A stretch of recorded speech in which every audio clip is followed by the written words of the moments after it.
예, 이어서 장하나 의원께서 환경 분야 관련해서 말씀하시겠습니다.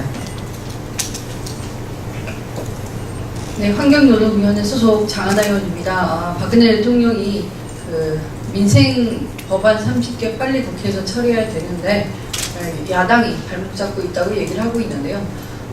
가장 경악스러운 것은 마치 지금 우리가 세월호 특별법을 시급하게 다루는 것이 민생 발목 잡는 것처럼 있지도 않은 일을 만들어내서 세월호 유가족과 세월호 문제에 같이 아파하고 있는 많은 국민들을 마치 민생 발목 잡는 사람들처럼 포도했다는 겁니다. 이런 말도 안 되는 짓을 박근혜 대통령이 하고 있는데, 그래서 들고 나온 민생이 뭔가 보아하니 앞에서도 계속 강조하고 있습니다만은 말 그대로 카지노믹스입니다. 도박 경제입니다. 우리 판돈으로 무엇을 걸었냐? 우리 서민들의 그나마 작은 쥐꼬리만한 월급 봉투와 또 환경 등 최소한의 안전 문제를 판돈으로 걸고 배팅을 했습니다. 카지노믹스 성공하면 누가 돈 벌어가느냐? 당연히 경제 활성화 되죠. 가진 자들, 부자들만 경제 활성화가 됩니다. 집을 가진 사람, 빌딩 가진 사람, 그리고 기업을 갖고 있고 은수 위원님 말씀하신 것처럼 대주주라든가 또 외국인 투자가들, 이런 사람들 돈 벌어가고요. 경제 활성화됐다고 수치 나올 겁니다. 그렇지만 여러분들 정말 죽고 싶을 정도로 힘들 겁니다. 우리 같이 막아내지 않으면 남들 돈잔치 하는 거 보면서 배고파서 절망하고 좌절할 겁니다.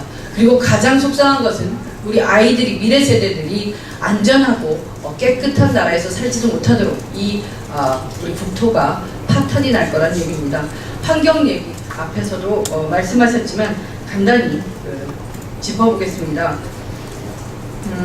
네, 대표적인 상수원의 공장 입지 규제를 완화한 이런 것을 박근혜 대통령이 얘기했습니다.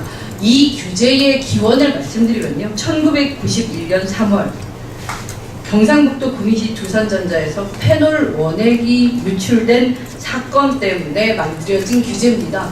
이게 어떻게 풀어야 될 규제고 암적 존재의 규제입니까? 페놀과 같은 우리 국민들의 삶에 치명적인 물질이 마구 쏟아져 나오는 이런 참사가 있었고, 그래서 우리가 이런 규제를 만들어서 최소한의 안전 지키고자 한 겁니다. 상수원 보호구역, 우리가 그러니까 우리 식수를 취수하는 곳인데요. 거기에서 반경 7km 내에는 공장 설비하지 말자는 겁니다.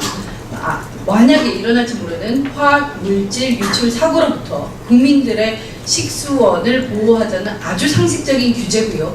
이것마저 풀어서는 그럼 돈은 누가 벌고 누구는 화학사고로부터 목숨 다 내놓고 살아야겠습니까? 그래서 지금 박근혜 정부가 얘기하고 있는 각종 규제 완화, 특히 건축이라든가 공장 설립에 온갖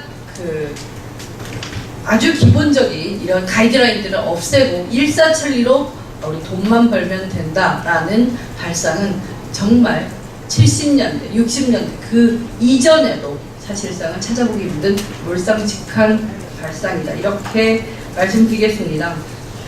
세월호 얘기 너무 많이 들었지만 저 강조를 드리고 싶은 게요, 우리가 규제 완화, 박근혜 정부는 세월호 참사 이전에도 하려고 했습니다. 규제는 암덩어리라고 했고요. 하지만 세월호 참사를 보면서 우리 국민 모두가 깨달았습니다. 규제 함부로 없애서는 정말 우리 생대 같은 우리 아이들의 생명이, 국민들의 생명이 이렇게 한순간에 사라질 수 있구나, 우리가 교훈을 얻지 않았습니까? 2006년부터 한국해운조합은 노무현 정부 때부터 규제 완화 건의를 했습니다. 하지만 노무현 정부는 절대 이것을 수용치 않았습니다. 하지만 2009년에 이명박 정권 때 국토해양부는 여객선의 선령을 20년에서 30년으로 10년 늘려줬습니다. 이게 참사의 시작입니다. 그리고 이명박 정부가 당시에 선박 10년 더 사용하게 해줌에 따라서 연간 200억 원 돈 번다고 했습니다. 지금 우리가 200억 더 벌겠다고 했다가 결국 맞이한 이 비극을 보면서 아직도 깨닫지 못하면 우리가 미래 세대에 어떻게 고개를 들겠습니까? 그 규제 완화 이후에 한국해양수산개발원은 노후 선박 사고 위험성을 계속 정부에 건의를 하고 선박 운영에 대해서 건의를 했지만 철저히 묵살당했고 우리가 올 4월 16일에 있어서는 안 될 사건을 맞이했습니다. 그런 교훈을 박근혜 대통령은 벌써 잊었습니다. 며칠 지나지 않아서 이전에 흘렸던 눈물은 위선이었고 가식이었다는 게 다 드러났습니다. 어제 저희는 환경노동위원회에서 지금도 환경부 장관이 많이 부족하다, 4대강을 보아라, 환경부가 무엇을 했느냐 질타하고 있는데, 어제 박근혜 대통령은 반대로 윤성규 환경부 장관에게 규제 더 풀어라, 이거밖에 못하겠느냐, 환경부 장관이 환경을 너무 지키는 게 아니냐, 그렇게 생중계에서 질타를 하는 걸 제가 봤습니다. 저는 박근혜 대통령이 정부의 역할을 이해를 못하는 것 같습니다. 얘기가 길어졌는데요. 어쨌든 오늘 이 기자회견은 단지 단순한 1차적인 대응하는 기자회견이고요. 향후에서도 이 규제 완화, 선전포고를 먼저 했기에 이 을지로위원회가 정말 국민들의 생명과 안전을 지키기 위해서 꼭 필요한 규제는 지켜지도록 맨 앞에서 싸울 것이라고 약속을 드리겠습니다. 감사합니다. 네, 그럼 마지막으로 이하경 의원께서 저희 을지로위원회 기자회견문을 낭독하도록 하겠습니다.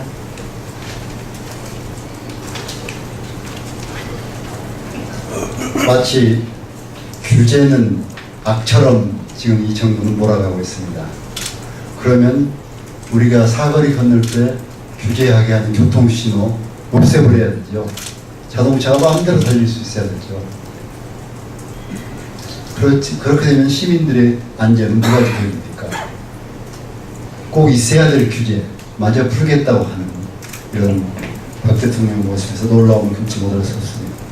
세월호 문제 우리가 늘 보시면서 가장 큰 문제 중에 사고의 원인 중에 하나가 설령을 필요 이상으로 규제를 완화해서 노후대 10년을 연장했기 때문에 일어난 사건이었습니다. 이런 모습 보면서 우리가 오늘 긴 기자회견문을 냈습니다만 짧게 핵심만 또 줄여서 읽어드리겠습니다. 대통령은 노동규제를 개혁해서 비정규직에 대한 차별을 없애겠다고 했지만 그 실체는 오리무중입니다. 오히려 전체 근로자의 절반이 비정규직으로 일하면서 정규직보다 훨씬 낮은 임금을 받아가고 있습니다. 또 그마저도 제때 지급되지 않고 있어 박근혜 정권 들어 기업의 임금 체불액은 점점 늘어 2014년 현재 체불 임금액은 7,827억으로 지난해보다 10%가량 늘어난 상황입니다. 거대 자본과 경쟁해야 하는 골목상권 자영업자들의 아픔은 손톱 및 가시 수준이 아닙니다. 삶의 모든 것을 건 위태로운 상황에 놓여 있습니다. 정부가 시장 상인들에게 생닭을 비닐 포장 없이 팔 수 있게 해주는 것만으로 가부 형편에 시달리며 저소득층으로 몰락해 가는 자영업자들을 보호할 수는 없습니다. 최근 박근혜 정부 2기 경제정책이 연일 발표되고 있습니다. 카지노를 허가하고 포화 크루즈를 다니게 하겠다고 합니다. 부채를 늘려 집을 사라고 하고 대기업과 부자들에게 다시 세금을 깎아주겠다고 합니다. 노동자들 노후 생활의 마지막 보루인 퇴직금을 증권시장에 몰아넣는 퇴직연금제도로 개편을 해서 규제 완화를 할 테니 투자를 하라고 합니다. 을지로위원회는 박근혜 정부의 경제정책을 카지노믹스, 도박경제라고 부릅니다. 국민의 삶을 돈놀이의 판돈으로 쓸어 넣어버리려는 위험하고 나쁜 정책이기 때문입니다. 우리 을지로위원회는 지난 1년 100일이 넘는 시간 동안 인생 현장을 다니면서 가부 형포에 괴로워하는 을들을 만났습니다.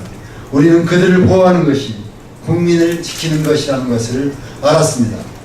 그리고 그것을 가능케 하는 가장 기초적인 방법은 을들을 보호하는 법과 제도를 만드는 것입니다. 박근혜 정부가 국민을 지키기 위해 만든 법과 제도를 규제라고 부르면서 모두 없애버리겠다고 한다면 을지로위원회는 어떤 비난을 감수하고라도 그것과 단호히 싸워나가겠습니다. 그것만이 다시는 국민이 국가의 책임을 의심하는 일이 없도록 하기 위한 정치인의 사명이라고 믿기 때문입니다. 을지로위원회는 대통령에게 간절히 호소합니다. 한 번 뱉은 말을 중천금처럼 여겨야 하는 것은 장관이나 관료되기 전에 바로 대통령 자신을 잊지 말기 바랍니다.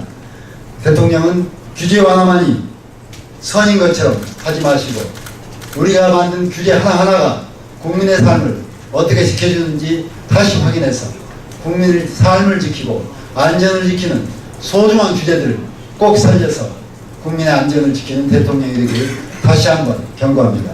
새정치민주연합 을지로위원회 드립니다. 예, 저희 새정치민주연합 을지로위원회에서는 노동자, 서민들의 경제를 살리고 지키기 위해서 꼭 지켜야 할 규제들을 지켜내고요. 앞으로도 을의 입장에서 을과 함께하는 그런 정책과 입법, 정기국회에서도 열심히 하도록 하겠습니다. 이상 마치겠습니다. 많이 관심 갖고 보도 부탁드립니다. 고맙습니다.